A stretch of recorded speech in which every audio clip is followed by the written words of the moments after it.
Thank you to you all. First of all, I would like to thank you very much from the bottom of my heart for your support Miss Grand International.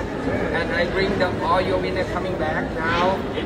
Emma Tiklao. Yes! Are you happy to see her? Yes!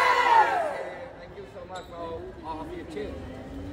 Thank you very much. Maraming salamat po. Alam niyo naman po, itong tagumpay na ito ay tagumpay po nating lahat. Maraming salamat po. The power of bayanihan. Yes! We got the back-to-back victory. Yes!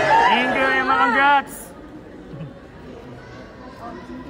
I hope to see you all tomorrow. Yes! It's gonna be a grand homecoming parade, and CJO Piazza and a lot more queens will be coming there. Also, my first runner-up, Gatchabel from Thailand. Yay! To see you all. Kaya I hope to see you all tomorrow.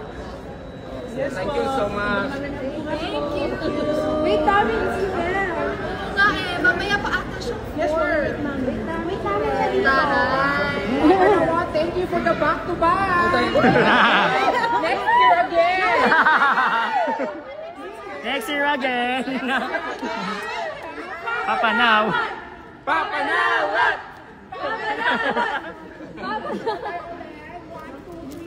Emma Mary Tiglao, Miss Grand International.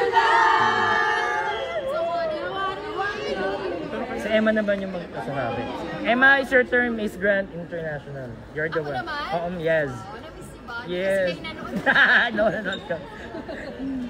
Maraming salamat po sa inyong lahat. Congratulations, Emma. This is Emma Mary Tiglao, Miss Grand International. Yes!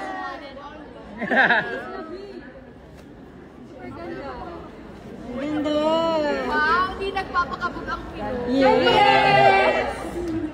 Emma, anong na-miss mong food na kainin nga gusto kainin ngayon? Ang dami kong na-miss. Sinigang, my favorite, kare-kare, adobo, ano pa ba, ang dami. Pero I'm so thankful that MTI people are very generous.